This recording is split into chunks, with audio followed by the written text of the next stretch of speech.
پاک شیان وخورئ او نیک عمل وکړئ. تاسې چې هر څه کوئ زه ورباندې ښه پوهیږم.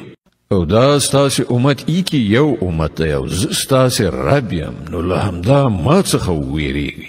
خو وروسته خلکو خپل دین په خپلو منځو کې ټوټه کړ. له هرې ډلې سره چې څه دي هغوی په همغه خوشحاله دي. ښه نو پرېږده دوی چې په خپل غفلت کې ترې یوې ټاکلې نیټې پورې ډوب وي. آیا دوی دا انګیري چې موږ چې په مالونو او اولادونو کې له دوی سره مرسته کوو نو ګویا دوی ته په ښېګڼو ورکولو کې اخته یو؟ نه، د اصلي موضوع له دوی سره شعور نشته. په حقیقت کې هغه کسان چې د خپل رب له ویرې لړزیږي او هغه کسان چې د خپل رب پر آیاتونو ایمان راوړي او هغه کسان چې له خپل رب سره هیڅوک نه شریکوي او د هغو دا حال دی چې ورکوي هر څه چې ورکوي او زړونه یې له دې فکر نه لړزیږي چې د خپل رب لوري ته زمونږ ورګرځېدل دي.